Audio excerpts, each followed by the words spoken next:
Ашығыс медицина ярдамы машинаһынан ырғып төшөп калган.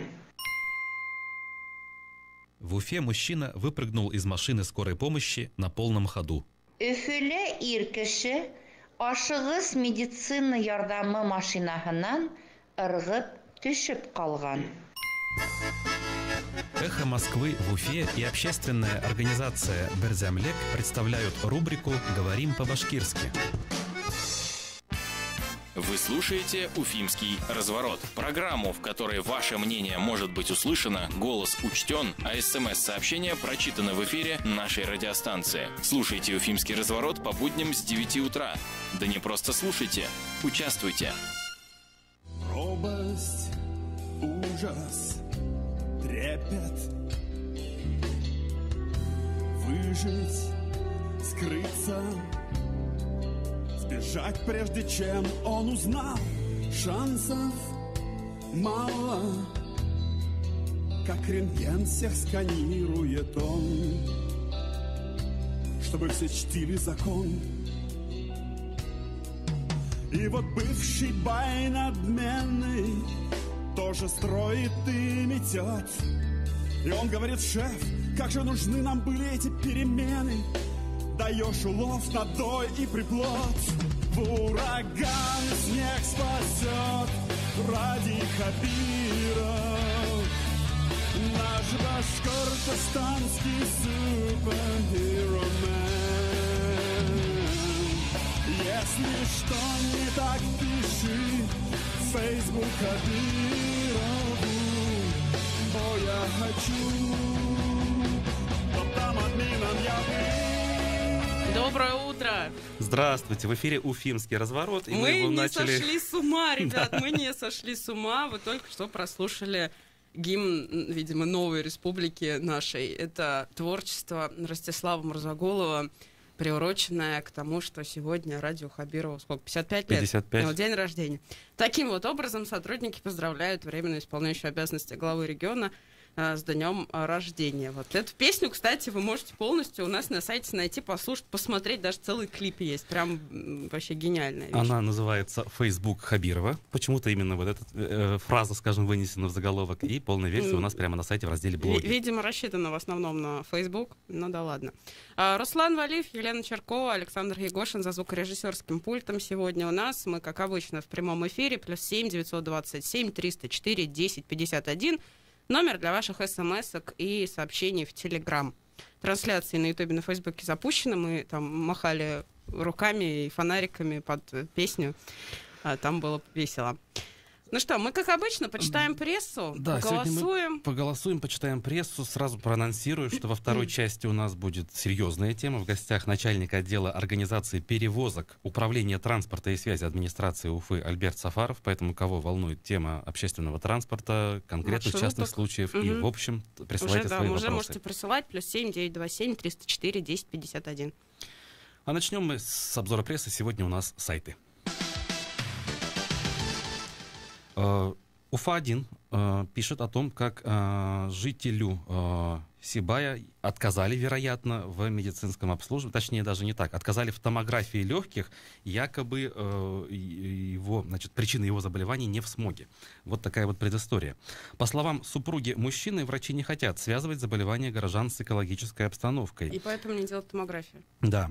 Семья живет в своем двухэтажном доме в 600 метрах от карьера. На днях Александру стало плохо, и его прям с улицы увезли на скорой в больницу. Супруги уверены, что причина в смоге, но, по словам Светланы, его супруги, врачи отказываются связывать произошедшее с экологической обстановкой в городе и проводить пациенту полномасштабное исследование легких. И, в общем, называют, что это все старческое, и как бы просят не беспокоиться. При этом семья говорит, что... Нормально. А вы точно доктор? Как бы он никогда не жаловался на легкие, никогда не курил, по их словам, и обследования раньше не показывали никаких проблем с этим органом. И вот вдруг...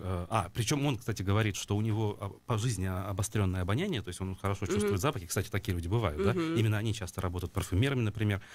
И, в общем, он один из первых начал жаловаться на этот запах, особо остро его переносил, и вот у него начались проблемы. И, опять же, издание напоминает, что на этом фоне было принято решение отозвать из Сибая уже тех врачей, которые были туда командированы, в том числе из Уфы. Вчера я, кстати, читала на вашем форуме, что в Сибае там завезли какое-то супер крутое медицинское оборудование, не помню какое точно, что-то, по-моему, с офтальмологией связано, вот именно с глазами, но могу ошибаться, и там сейчас все заживут. Ну, хотелось бы, чтобы это оборудование использовалось. Ну, в данном случае, конечно, оно не для легких, но все-таки, да, то есть если человек жалуется, почему бы не проверить, тем более, что есть причина. Я так чувствую, что теперь все жители Сибая будут на обследование ездить в другие города, в тот же Магнитку рядом, да, в Магнитогорск. За свой счет. За свой счет, да, потому что, видимо, доверие уже пошатнулось. Если продолжать тему медицины, еще одна потрясающая в кавычках история. В Башкирии врачи 1,5 года лечили девушку от гайморита и нашли у нее в итоге рак. Светлана Султанова, близкие ее сейчас борются с этим недугом, просят неравнодушных людей поддержать их. История, конечно, такая странная. 31 год девушке. 2 месяца назад ей поставили диагноз рак носоглотки 3-й стадии. При этом 1,5 года Светлану лечили от гайморита. Ну, далее вот она рассказывает. Я обратилась к врачам по поводу затруднений с дыханием. В нашей поликлинике в Белорецке все это происходило. Мне поставили диагноз гайморит. Судя по всему, опухоль тогда только начала развиваться. Мне назначили прогревание, а гораздо позже я узнала, что при онкологии такие процедуры строго противопоказаны. Позднее у девушки появились головные боли, которые местные врачи объяснили невралгией тройничного нерва. Теперь Светлана поняла, что разрастающаяся опухоль давила на нерв, чем и, собственно, эти боли были вызваны. Сколько бы врачи не лечили Светлану, ее состояние не улучшалось, наоборот, ей становилось только хуже. Однако врачи, вероятно, не видели в этом ничего странного и продолжали выбранный ранее курс лечения гайморита и невралгии. Тут прям приводятся выдержки медицинские там, с этими назначениями, с диагнозом, что у нее там было. В декабре у Светланы перестал видеть правый глаз. Она серьезно осознала, что проблемы со здоровьем гораздо серьезнее поставленных врачами диагнозов, и поехала в Магнитогорск, опять же, да, сделала МРТ, которая, собственно, вывела опухоль. Она уже проникла в правую пазуху носа, из-за чего Светлане очень сложно дышать, а также задела челюсть и правый глаз. Девушку направили в онкодиспансер в Уфу сдавать биопсии, другие анализы, проходить более подробное обследование. Врачи сказали уже в Уфе, что местные доктора белорецкие подзапустили ее опухоль. Уже не операбельно. Ее пробуют сейчас лечить химиотерапией, пока девушка находится на дневном стационаре в онкодиспансере. На Медиакор сети есть, собственно, номер телефона и данные карты, куда можно перечислить деньги, если вы хотите поддержать, помочь Светлане. Тему медицины, конечно, сегодня мы будем еще разбирать. Ближе к середине часа на эту тему проголосуем. Ну и сразу хочу проанонсировать. Сегодня мы ждем в гости нашей студии после 13 часов исполняющего обязанности министра здравоохранения Башкирии Максима Забелина. Поэтому ваши вопросы на тему медицины, частные, общие, вы можете присылать в течение оставшегося времени по нашему телефону. Чиновники, как обычно, в последний момент что-нибудь не вспомнят важное, да, и что-нибудь не важное, забудут это про неожиданная оперативка, да? Ну, в общем, мы договорились, и сегодня я уже с полной уверенностью это дело анонсирую, поэтому очень надеюсь, что интервью сегодня состоится. Продолжая обзор прессы, материал телеканала ЮТВ. 90-е продолжаются, называется материал. Под Уфой вооруженные люди напали на председателя ТСЖ. Данное происшествие попало в камеры наблюдения компании Уфанет. Речь о том, что в жилом комплексе «Французский двор» в Михайловке Уфимского района некие люди в масках напали с газовым пистолетом на руководителя ТСЖ. Вот это «Французский двор». Практически, да, тут вообще ужасно, ну, как и смех, и грех, на самом деле, смотреть на это видео. Напали, и человек получил серьезные травмы. Подробности здесь есть, интервью очевидцев, интервью пострадавшего. Более того, могу сказать, что все-таки одного нападавшего удалось поймать, поскольку он отправился за ним в погоню, помогли местные жители. И по предварительной версии речь идет о разборках между управляющими компаниями. То есть это конкуренты якобы могли то ли заказать, то ли сами напасть на управляющего ТСЖ, поскольку это ТСЖ, ну, по данным, опять же, издания, ведет качественную работу, в общем, люди из соседних домов. Вот председатель, на которого напали. Да. Конкуренты из других ТСЖ якобы, или, может быть, ЖЭКов это организовали, да, потому что дома и жители активно переходят вот в это ТСЖ, то есть денег не поделили. Вот. И здесь много фотографий очевидцев, то есть все это попало под камеры на канале ЮТВ, на сайте, можете это почитать. Слушай, посмотреть. опасно вообще, опасно это дело, быть руководителем ТСЖ и старшим по дому. Вообще элементарно даже в чате поучаствовать со своим мнением, да, обсудить какие-то вопросы бытового характера, это уже опасно, потому что ненароком нарвешься на критику, мягко говоря, если только на критику. Есть у меня материал на Дель Реали. Я увидела заголовок, честно говоря, немножко удивилась. Администрация Трампа предлагает прекратить работу 3 служб «Радио Свобода». Подумала, собственно, как бы это все вообще с Башкирией-то соотносится. Однако, тем не менее, соотносится. Администрация президента США Дональда Трампа в своей заявке в бюджет на 2020 год предлагает сократить расходы на вещание на зарубежной аудитории на 22% и прекратить работу 3 служб «Радио Свободы». Радио Свободная Европа / Радио Свобода. Это служба наша татаро-башкирская, как здесь написано, Азатлык Радиосы и портал Дель Реали, собственно, на котором Артур Асафьев, наш коллега, работает. Грузинскую службу вещания и северокавказскую. Кавказ Реали, Радио Маршал. Согласно бюджетной заявке, бюджет «Радио Свободы» может быть сокращен со $124 миллионов в 2019 году до 87 в 2020. Белый дом предлагает сократить расходы на балканскую службу «Радио Свобода», прекратив деятельность в Черногории и Македонии. В прошлом году «Радио Свобода» достигла еженедельной аудитории в 34 миллиона человек в интернете, на телевидении и на радио. Это на 30% больше по сравнению с предыдущим годом. Это свидетельство роста потребностей объективной журналистики в России, Иране, Пакистане и во всех целевых странах. Об этом рассказывает исполняющий обязанности президента корпорации Дейзи Синделар. Смотри как, да? Вот так мы ощутили причастность свою, да, к американскому президенту Дональду Трампу. Нет, пока не ощутили, конечно. Хотелось бы верить, что это лишь предложение, которое все-таки не будет исполнено, но так или иначе. Неожиданная информация. Конгресс будет рассматриваться, эти предложения. Что решат, пока неизвестно. Посмотрим. А в Уфе к 2022 году должны появиться 392 новых светофора, свыше 90 тысяч фонарей и ламп, более 130 тысяч новых деревьев. Администрация Уфы внесла изменения в муниципальную программу благоустройства на 15-22 годы.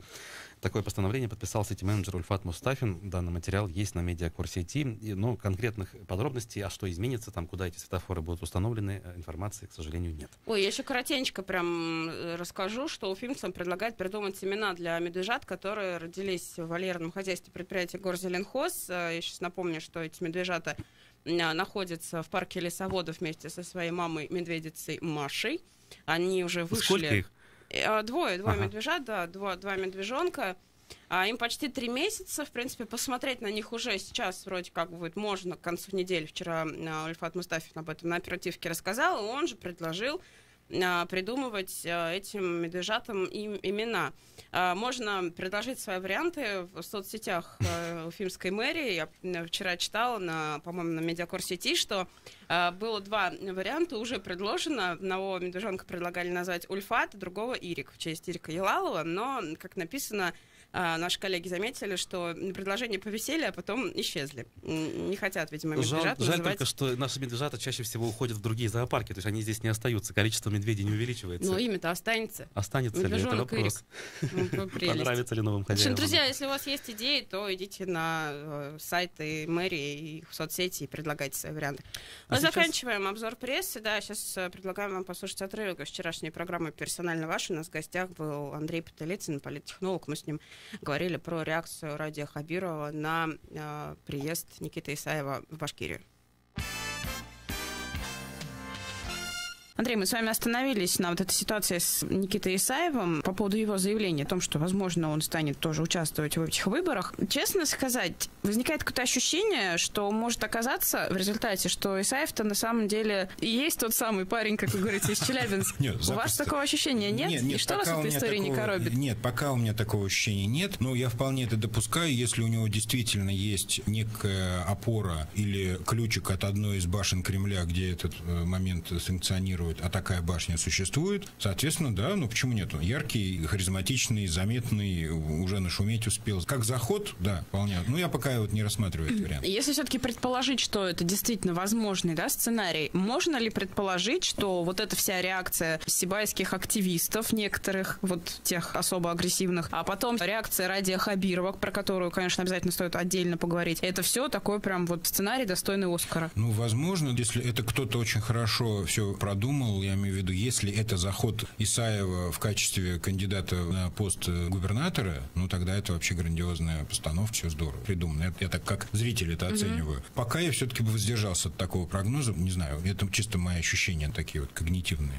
По поводу реакции Хабирова, я тут соглашусь, надо поговорить об этом и поговорить, наверное, вот знаете, в каком ключе? С юридической точки зрения. Хабиров у нас юрист. Более того, он не просто юрист, а юрист, который долгое время проработал в высшем учебном заведении, юридическом институте, очень грамотный человек. И вот этот человек комментирует действия хулиганов, ну, как минимум хулиганов, как позитивные, желательные и даже недостаточно резкие. Вот здесь, конечно, нужно, во-первых, понять, что, скорее всего, Ради Фаритович пошел против своих принципов юриста в угоду каким-то политическим мотивам, а во-вторых, конечно, это недопустимая вещь с точки зрения такой вот морали, которую я сейчас поясню. Хабиров позиционирует себя неким нравственным и политическим и хозяйственным лидером республики. Тот набор качеств, который он пытается подтвердить перед гражданами. Находясь в такой позиции, человек поощряет агрессию внутри каких-то социальных процессов, это очень опасное явление, потому что Хабиров умный человек, Хабиров образованный человек, Хабиров грамотный человек, но он обратился к не самым низменным чувствам населения, к маргинальным слоям, которые его слушали, и сказал, мы сделали все правильно. Где гарантия того, что завтра кто-то кого-то не пырнет ножом только потому, что он будет руководствоваться этой поддержкой? Он пойдет искать этих внутренних врагов. Вот понаехали тут какие-то московские политологи, и нате вам печень. Не дай бог, конечно, я не прогнозирую, но вот меня именно коробила реакция Хабирова, даже не вот эти вот сопливые носы, это действительно достаточно такая мальчишеская выходка и какой-то немножко перегиб чисто фразеологический, но вот то, что он в целом поддержал. Более того, он охарактеризовал вот эту хулиганскую выходку как реакцию жителей Сибая. Он обобщил всех сибайцев, превратив их в каких-то хулиганов и маргиналов, которые все до единого готовы подобным образом взаимодействовать с гостями города. На мой взгляд, это, конечно, большая промашка. То есть люди, которые понимают, о чем идет речь, люди, которые оценивают действия Хабирова сейчас и внимательно следят за его речью, конечно, вздрогнули. Потому что будет дальше? Дальше он начнет поощрять вот этих тетушек не только в Сибае, а в других проблемных местах. Завтра у нас в Стерлитамаке что-нибудь произойдет выброс, и там карательные отряды будут пресекать какое-то недовольство. Причем из местных. Не милиция, не полиция. У нас есть монополия на насилие, она закреплена за государством. Один из принципов государства еще с римских времен. Насилие, силу можно применять к людям только тем структурам и людям, которые на это уполномочены. Это полиция, это силовики и так далее. А Хабиров эту монополию разрушает. Это очень опасная история. Он дает ментальное право гражданам расправляться с любыми теми, кто им не нравится, по их усмотрению, прямо на месте. Ну, это возмутительно.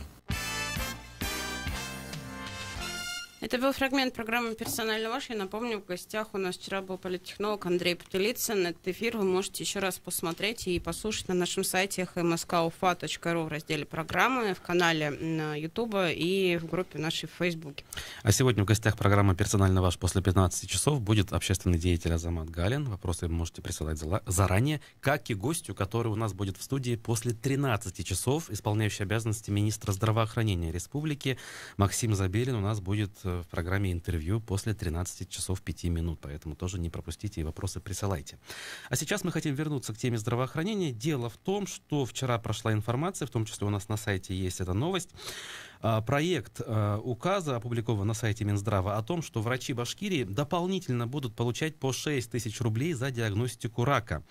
Значит, предполагается, что прибавку будут получать медработники, которые вовремя выявили рак и направили пациента на обследование. Источник информации отмечает, что надбавка будет выплачиваться за каждый случай выявления болезни. Размер надбавки 5748 рублей. В связи с этим вопрос. Там есть пояснение, что первой и второй стадии рак выявлять должны. То есть на последних стадиях уже... не знаю, написано первая и вторая стадия. Логично, кстати, да? То есть чтобы врачи... И еще это предварительно этот диагноз, скажем, терапевта или там кого-то врача на месте должен будет подтвердить либо онкоцентр местный, какой-то городской, либо региональный онкодиспансер. И в этом случае, если диагноз будет подтвержден уже онкологами, то премия будет. Но я так понимаю, а если не будет подтвержден, то там уже непонятно. санкции никакие не предусмотрены. И возникают, конечно, в этом смысле вопросы. С одной стороны, кажется, что врачи должны стремиться начать выявлять рак более качественно и своевременно. С другой стороны, начнут ли они ставить рак во всех подряд случаях? В связи с этим к вам вопрос, дорогие друзья. На ваш взгляд, вот эта вот инициатива мотивировать деньгами за раннее выявление рака — это правильная идея? Если правильная, на ваш взгляд, ваш телефон 262 72 47. Если вы считаете, что идея неправильная, врачи и так должны работать хорошо. Более того, эта инициатива вредная. Ваш номер телефона 262 72 48. Голосование. Процесс пошел. 262 72 47 это номер телефона для тех, кто считает, что премировать 6 тысячами рублей за раннее выявление рака всех врачей и за каждый отдельный случай — это правильная идея и поможет действительно более эффективно бороться с этим самым опасным заболеванием и одним из заболевания, которое является одной из главных причин смертности в нашей республике. То есть это правильная идея. Если неправильная, 262 72 48. Мне кажется, это неправильная идея.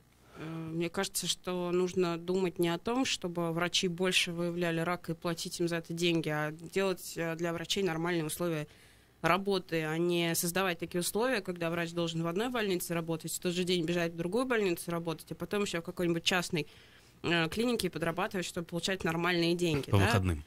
По выходным, не только по выходным, а после смен в своей обычной больнице. И в результате, конечно, страдает в этом случае и сам врач, и качество его работы тоже страдает, потому что переутомление постоянное. Ну, не знаю, стимулировать, типа, выявляете больше рака, мы вам за это деньги будем платить. Ну, это что-то такое.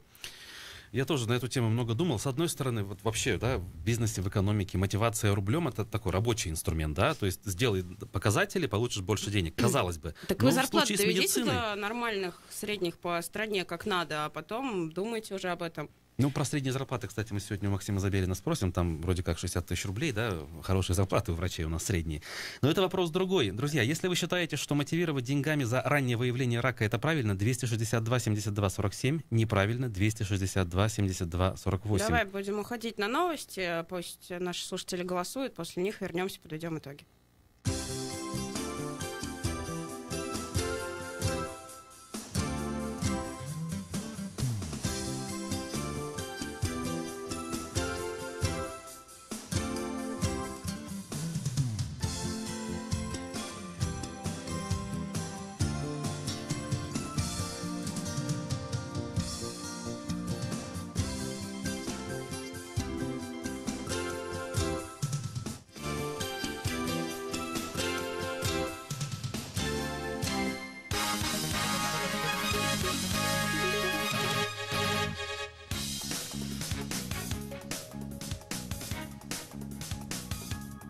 «7:30 в Москве. Здравствуйте, в студии Алексей Гусаров на Эхе новости. Ушедший в отставку Нурсултан Назарбаев сохранит власть в Казахстане.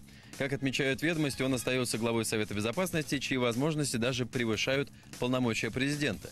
Кроме того, 78-летний политик сохранит статус лидера нации, председателя правящей партии.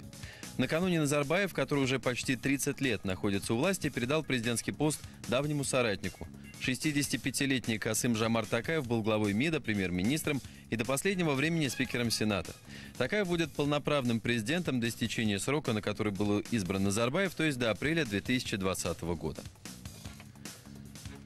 Суд в Петербурге сегодня огласит приговор по делу о создании Тамбовской ОПГ. Ее лидером следствие считает Владимира Барсукова. Прежде его нередко называли «ночным губернатором Петербурга». С учетом ранее назначенных 23 лет заключения, прокуратура просила приговорить ключевого фигуранта к 24,5 годам лишения свободы. Барсуков, он же Кумарин, ранее был признан виновным в покушении на убийство, рейдерстве и вымогательстве.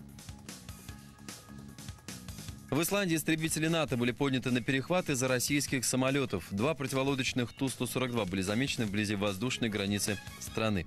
Об этом сообщает исландское издание «Моргунбладет» со ссылкой на министра иностранных дел Исландии Гудлюйгура Тора Тордорсона. Комментариев со стороны Минобороны России пока нет. В подобных случаях в ведомстве говорят, что самолеты выполняли плановый полет в международном пространстве. В аэропорту Тегерана загорелся самолет с сотней пассажиров. Всех успешно эвакуировали, никто не пострадал. Пожар потушен, сообщает агентство Синьхуа. По его данным, огонь появился в одном из двигателей из-за жесткой посадки. В департаменте по чрезвычайным ситуациям Тегерана заявили, что лайнер компании Iran Air не выпустил шасси. Facebook пересмотрит рекламную политику из обвинений в дискриминации. Любой, кто хочет показывать рекламу жилья, работы или получения кредитов, больше не будет иметь права на ограничения по возрасту, полу или почтовому индексу. Это говорится в заявлении компании. Ранее в соцсети запретили показывать рекламу только людям определенной этнической принадлежности, сексуальной ориентации и религии. Эти изменения предусмотрены соглашением с несколькими организациями, которые подали на Facebook в суд за дискриминацию. Сообщается, что за урегулирование 5 исков компания готова заплатить около $5 миллионов. О валюте. Курсы Центробанка на сегодня: доллар стоит 64 рубля 32 копейки, евро 73 рубля ровно. И о погоде. В Москве сейчас +1, днем от 4 до 6, облачно с прояснениями, местами небольшие осадки. Алексей Гусаров, служба информации, Эхо Москвы. 3, 2, 1. Реклама. В новом умном доме на Злобина все квартиры с дизайнерской чистовой отделкой. Записывайтесь на экскурсию в презентационную квартиру по телефону 200 80 10. Застройщик ИСК «Стройфедерация». Проектная декларация на сайте стройфед.ру. Грузоперевозки от 450 рублей за час. Такси 900. От стандартных «Газелей» до пятитонников 2 900 900. Для тех, кто ценит ощущение свободы и независимости. Для тех, кому важна жизнь на высоте. Для тех, кто заботится о своем статусе. Просторные пентхаусы с собственной террасой в квартале энтузиастов. Захватывающие панорамные виды на город и близость к звездам каждый день. Успейте купить последние пентхаусы в сданном доме. Подробности по телефону 287 77 77. Специализированный застройщик Талануфа. Проектная декларация на сайте talanufa.rf. Телефон рекламной службы «Эхо Москвы» в Уфе. 216 35 99. Будет реклама, будет и эхо. На то мы и партнеры.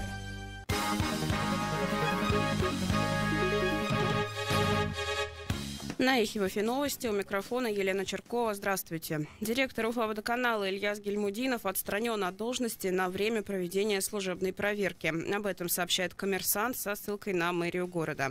Причиной проверки называют хозяйственную деятельность предприятия. При этом в мэрии отмечают, что ситуация на Уфа-водоканале стабильная. При этом источник издания в правительстве республики сообщил, что у предприятия серьезные проблемы из-за депозита в Роскомснаббанке, который 7 марта был лишен лицензии. По данным «Коммерсанта», водоканал перевел в банк 370 миллионов рублей за 3 дня до отзыва лицензии. Ранее про Уфу со ссылкой на собственный источник сообщал о сумме в 320 миллионов рублей. Деньги должны были пойти на зарплаты сотрудникам. Жители нескольких домов по улицам Зорги и Шафиева записали обращение к Владимиру Путину. Они уже почти год выступают против строительства в их квартале жилого комплекса «Шервуд», состоящего из 2 28-этажных высоток. Стройка ведется на месте бывшей автостоянки, которой до этого пользовались местные жители. По данным портала «Эдель Реалии», жители опасаются, что из-за новых домов их кварталу грозит перенаселенность, дополнительный износ инженерных сетей и чрезмерная загруженность дворовых проездов. Люди также заявляют, что территория застройки подвержена карстовым процессам. Местные жители отмечают, что обращались к местным властям, однако ответов не получили. Теперь они просят Владимира Путина вмешаться и прекратить уплотнительную застройку. Мэрия Уфы потратит более 7 миллионов рублей на обслуживание городских фонтанов. Тендер опубликован на официальном портале госзакупок. По его условиям подрядчик до 1 мая должен провести расконсервацию фонтанов и запустить их. Он также должен ежедневно чистить чаши фонтанов и менять воду не менее 2 раз в месяц.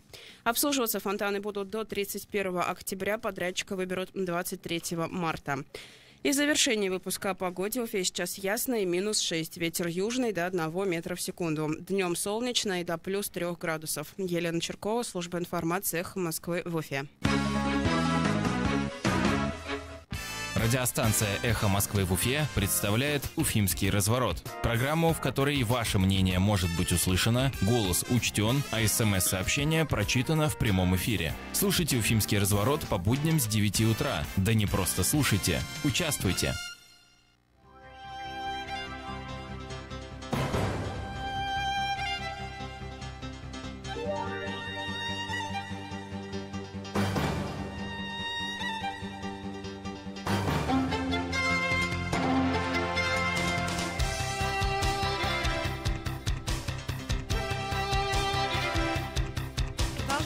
«Уфимский разворот». Руслан Валиев, Елена Черкова, Александр Егошин за звукорежиссерским пультом. Мы до перерыва на новости объявили голосование и спрашивали у вас, нравится ли вам идея поддерживать деньгами и премиями раннее выявление рака у врачами, да, врачами республики. Проект этого документа сейчас опубликован на сайте Минздрава, он ждет подписания главы региона. 262-72-47, да, вам нравится эта идея, вам кажется, это хорошо, когда врачи будут получать дополнительные деньги за то, что рано выявили эту опасную болезнь. 262-72-48, вам эта идея не нравится, вам кажется, что это может в итоге привести к чему-то не самому хорошему. Будем подводить итоги голосования. Интересно, но у нас 50 на 50 давно. А, нет, смотри-ка, в последний момент поменялись голоса. 52% считают, что это хорошая идея, 48%, что эта идея не самая хорошая. Спасибо тем, кто голосовал. Мы теперь перейдем к нашему гостю. Доброе утро. Здравствуйте. Представлю, у нас в гостях начальник отдела организации перевозок Управления транспорта и связи администрации Уфы Альберт Сафаров. Здравствуйте, Альберт Наилевич. Здравствуйте. Ох, тема транспорта. Тема транспорта, любимая одна моя. из наших любимых. Альберт Наилевич, полгода уже, да, почти идет реформа в сфере перевозок. Есть ли уже какие-то конкретные улучшения, если говорить по городу, которые можно выразить в неких цифрах и статистике? То есть какие-то итоги промежуточные вы можете на сегодняшний день озвучить? После того, как дано было поручение главой республики о наведении порядка в сфере транспорта по поводу нелегальных перевозчиков, УГДН, Управление государственного автодорожного надзора по Республике Башкортостан, совместно с органами ГИБДД и с администрацией города начали проводить комплексные массовые проверки на наличие карт маршрута регулярных перевозок у перевозчиков. В итоге этой деятельности было составлено более 1000 протоколов на водителей и на юридических лиц, осуществлявших перевозки без правоустанавливающих документов. То есть каждый перевозчик, который осуществляет перевозки по городу Уфе, обязан был иметь карту маршрута регулярных перевозок, которая выдается администрацией города.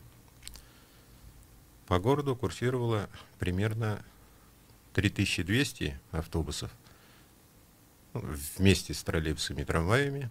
Из них около 1300 автобусов в итоге, по нашим подсчетам, ездили без карт маршрута. Чуть меньше половины, по сути. Ну да. Рынок был у них огромный. На сегодня они остались? Нет. То есть можно быть уверенным абсолютно, что их нет? Абсолютно. На муниципальных маршрутах нелегальных перевозчиков нет. А на межмуниципальных не факт? За это я не могу отвечать, потому что я работаю в городской администрации. А с чем в итоге это было связано такое количество автобусов, такое количество маршрутов, в которых не было лицензий? Просто люди выходили и все? То есть, лицензия у них была. Лицензию на право осуществления перевозок по Российской Федерации выдает УГДН, Управление автодорожного надзора. И с этим у них было все в порядке. Но, кроме этой лицензии, это не только в городе Уфе, а по всей России обязаны иметь еще документы, которые выдают муниципалитет или какой-то республиканский орган для осуществления межмуниципальных перевозок. А вот не получали они этот документ, они объясняли как-то кто-то из них, потому что это сложно, или потому что им просто не хотелось этого делать, или еще какие-то были причины? Многие маршруты просто никак не попали бы на те маршруты, которые обслуживает Башавтранс, потому что по одному и тому же маршруту невозможно, чтобы было два хозяина. А почему это было возможно? Вот так. То есть никто это не контролировал, получается? Но санкций не было никаких? Санкции были, но они не были систематизированы, и массовости не было. Со стороны, опять же, вот, то, что согласно закону проверять карту маршрута наличие у перевозчика имеет право только федеральный орган исполнительный, УГДН, Управление автодорожного надзора. Понятно. И сейчас этот федеральный орган, по сути, выполнил свою функцию. Да, очень хорошо выполнил.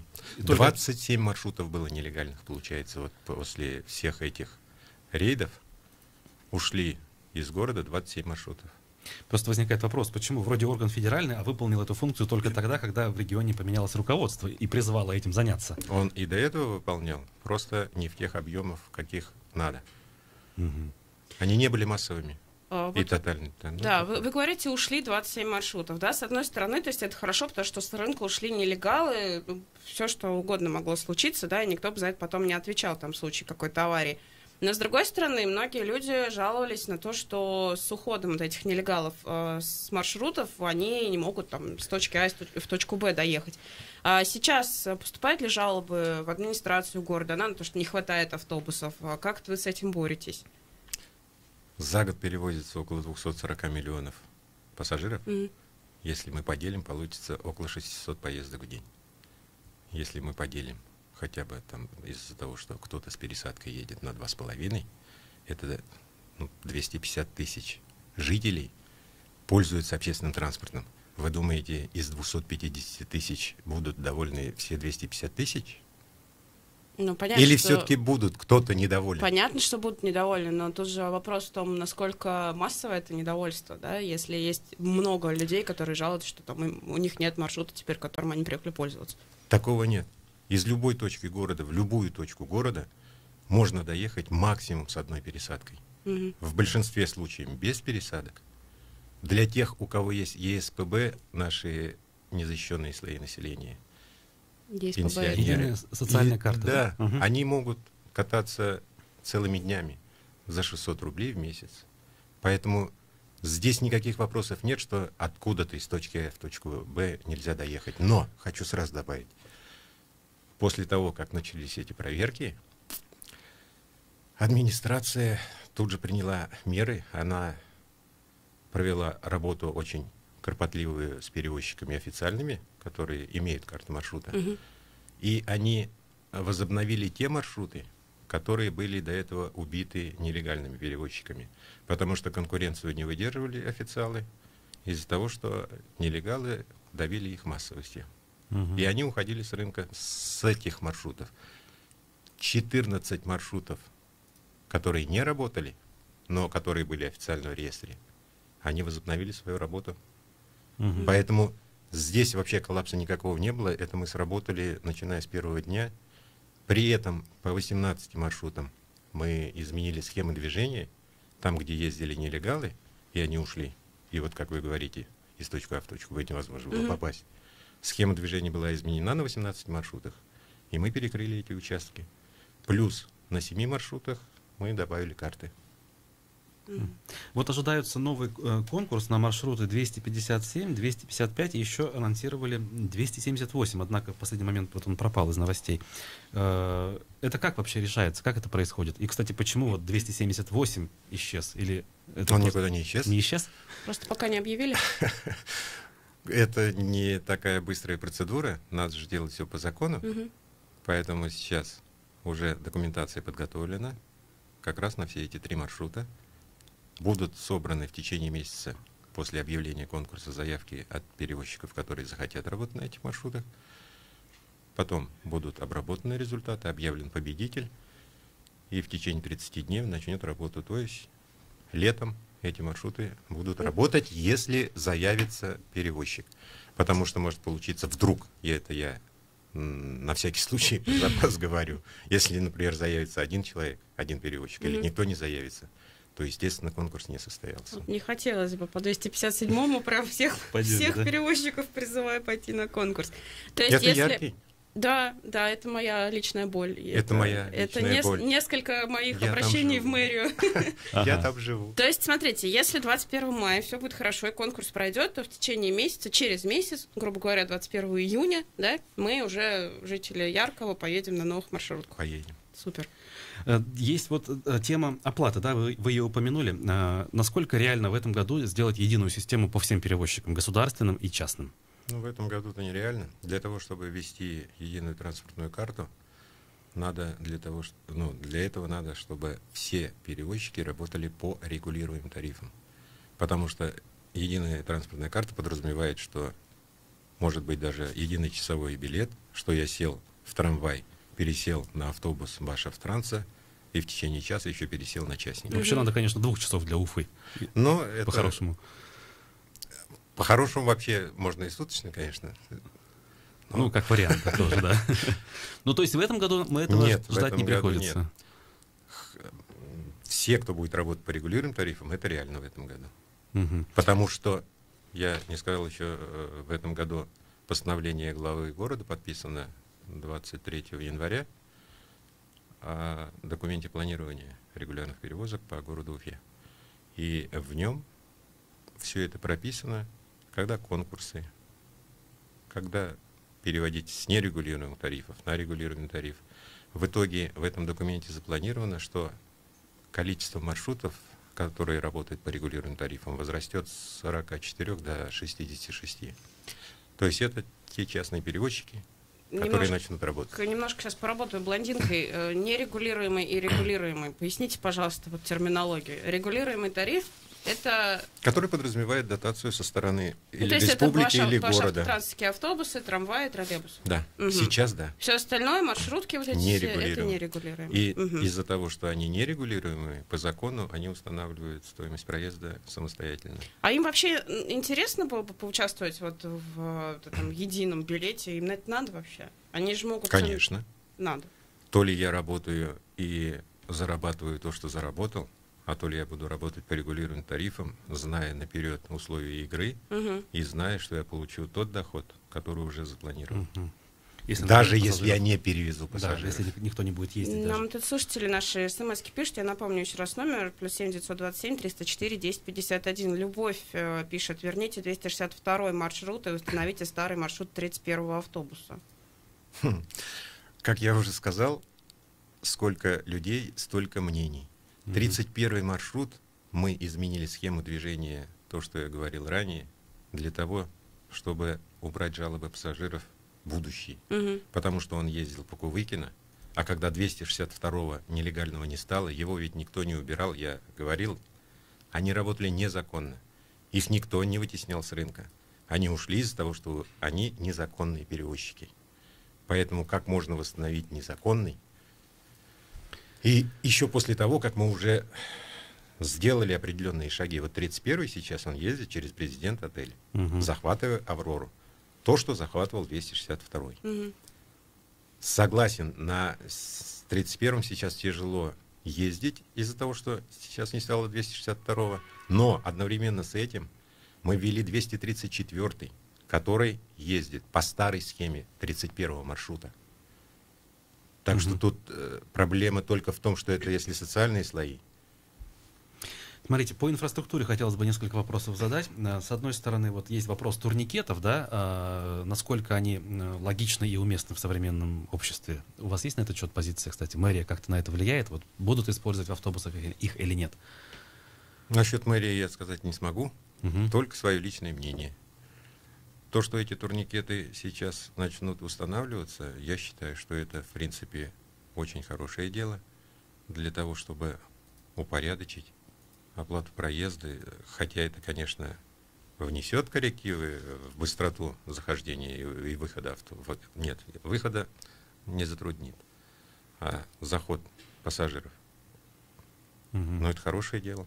Просто в крупных городах ушли, от них отказались, да, уже рассчитывают на некую гражданскую ответственность людей. То есть пассажиры сами оплачивают через валидаторы. В той же Москве подходят, сканируют свои там транспортные карты, и это работает. Гражданскую ответственность надо воспитывать. Она просто так не появляется с рождением. Поэтому турникет как раз средство для воспитания гражданской ответственности. А по поводу остановок, это ведь прерогатива непосредственно города, да? Да. Насколько у нас есть планы все-таки остановки оборудовать, начать электронными табло, чтобы отображалось время прихода следующего автобуса? Вот то, что уже вроде как в Уфе начало появляться, но это буквально единичные случаи. Это все в планах города есть. Пилотный проект, то, что на гостином дворе стоит, он по всему городу, может быть, конечно, они не будут именно в таком виде, но то, что будет бегущие строка на остановках о прибытии транспорта, это будет обязательно. И даже в этом году при условии финансирования есть планы 100 остановок таких сделать по городу. А вы говорите, при условии финансирования это заложено уже в бюджет? Это я сказать не могу, потому что я начальник отдела управления транспорта и связи с финансами как-то я не связан. Тут как это планы есть. Про остановки спрашивают. Может, я зря сказал, что при условии финансирования. Ничего, мы спросим у ваших финансовых подразделений. Почему нет остановочного пункта на остановке АвтоВАЗ, маршрут автобусов 51, 51А, 110 и маршрутки? Остановочный пункт, что имеется в виду? Ну то есть вообще нет никакого Павильон. павильона. Ага. Ну, это боль и беда города, и жители города Уфы, наверное, знают приблизительно. У нас 1200 остановок, из них, может, это и не надо говорить, но нет павильонов 700-800 А сколько штук. стоит один павильон, чтобы установить? В Примерно? зависимости от комплектации. Если вот Ну, такая, как какой? на гостинке. Стандартный такой вот, как у Не, нас. давайте про хорошие на гостинке, чтобы такие Слушай, все ну хоть были. какой-нибудь. Опять же, я точно цифрами не владею. Ну так, средняя вилка. Но я слышал, что простенькая остановка около 200 тысяч.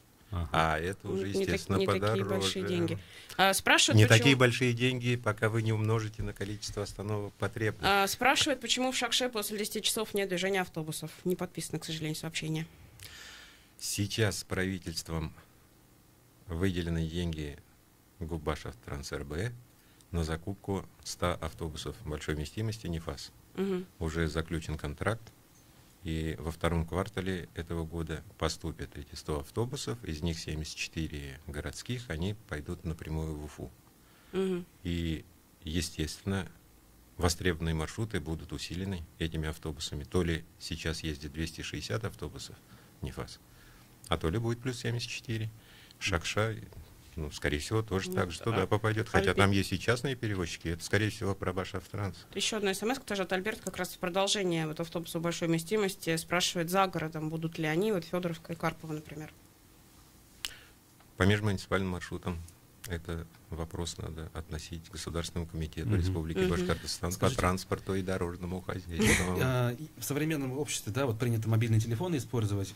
Появится ли у нас, скажем так, отображение всех городских все-таки автобусов и транспортных средств, не только автобусов, в едином мобильном приложении? Например, в Яндекс.Транспорте. Просто сейчас часть маршрутов в Яндекс.Транспорте, часть вот в этом отдельном приложении, которое, если честно, не очень, скажем так, удобное для использования. Может быть, от одного отказаться и все в одно как-то включить? Но этим занимается у нас подразделение подведомственное МУП Уфагортранс, и в этом году должно это закончиться, и чтобы все транспортные средства, которые выходят на линию, они будут отображаться в одном приложении.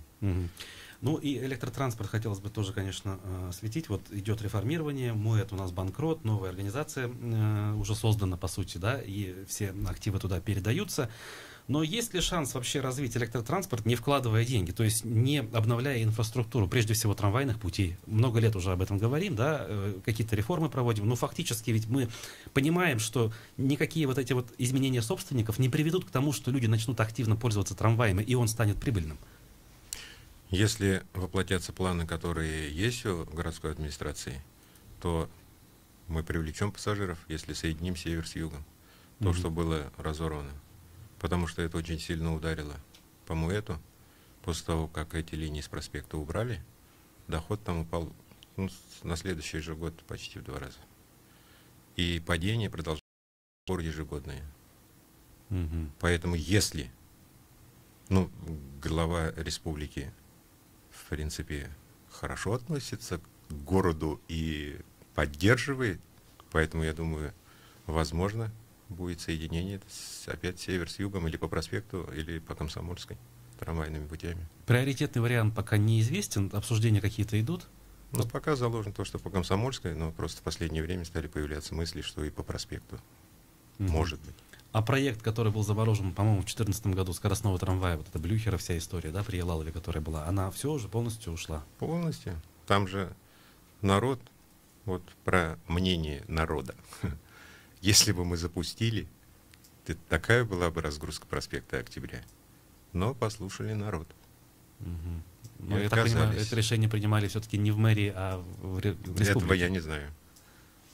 Ну, может быть, просто людям объясняли недостаточно подробно, чтобы люди поняли, в чем смысл этого всего. Просто я еще раз говорю, если у нас, вот вы про жалобы тоже спрашивали, приходит жалоба, установите, пожалуйста, остановку здесь.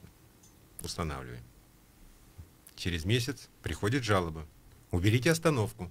Потому что первая жалоба была от человека, который живет во 2-м или в 3-м доме от этой остановки. И тут же приходит жалоба от того, кто живет в этом доме, ему мешает. Тут же я говорю, 1000 мнений, 1000 людей. Каждому свое надо. Вот. А всем угодить невозможно. Это все-таки по поводу априори. соединения севера с югом-то хочется понять. У нас как-то так интересно получается в Уфе, да, одно руководство говорит, будем соединять, потом говорит, нет, не будем соединять, потом вроде как опять будем соединять. Почему такая разница во мнениях-то? Таких качелей не было, чтоб туда-сюда. Один раз убрали, и потом уже по прошествии времени, поняв, что была совершена ошибка, решили соединить. После этого позиция города не меняется уже на протяжении многих лет. Окей, когда можно ждать, что все-таки начнутся Вопрос работы? не ко мне. Я маленькая сошка. Но все равно же вы же в курсе. Ну как я могу быть в курсе? Ну, примерно, наверное. Нет, это не могу. Что вы можете сказать? Вот у нас есть такие узкие бутылочные горлышки, да, например, на подъезде к центральному рынку до сих пор, да, автобусы толпятся, остановка. Тот же округ Галли можно вспоминать вечно, да, сразу за перекрестком автобусы толпятся. Вот это как-то будет меняться или нет? Об этом частенько говорят, в том числе там высшие руководители, что у нас есть проблемы, но фактически ничего не меняется. По центральному рынку, по остановке уже на стадии заключения контракта на обустройство, чтобы все-таки этот Гордиев узел разрубить. А насчет Галли, я вчера только был на выездном совещании, собирались, обсуждали, и там есть два варианта, какой будет принят, я не скажу, не знаю. Или будет основная остановка для автобусов большой вместимости, какая она сейчас есть, а сзади заездной карман для автобусов малой вместимости, чтобы распределить потоки, и уже автобусов, естественно, к остановкам, получается, подъехать в 2 раза больше смогут. Плюс немного удлинить длину остановки, которая в сторону центрального рынка, ну и в сторону госцирка тоже. Потому что в сторону госцирка, хоть вроде такого коллапса нет, как на той стороне, но все равно остановка слишком близко к перекрестку. Вот хотим немного сдвинуть ее вперед. А есть и то, и другое. Вообще в Уфе проблема с тем, что в некоторых местах не могут пройти, например, большие автобусы, как раз из-за того, что слишком узкие там проезды, слишком как-то резкие повороты, и поэтому туда нельзя пустить, например, автобусы Башавтотранса, и приходится маленькие автобусы пускать. Это, естественно, есть такое. Насколько это вообще серьезная проблема в городе? Нет, это такие удаленные районы. У нас 20 секунд, хотелось бы уточнить. Вот управление транспорта и связи, о какой связи идет речь? Обо всей. То есть мобильный в том числе? Да. Даже так? Да. Ну что ж. За эфиром, видимо, продолжим. Да. Про связь. И благодарим мы нашего гостя, начальника отдела организации перевозок управления транспорта и связи администрации городского округа города Уфа Альберта Сафарова. И благодарим всех наших слушателей. Пока. До свидания. Мягкой посадки вашим батарейкам. Эхо Москвы в эфире круглосуточно. Радио «Эхо Москвы».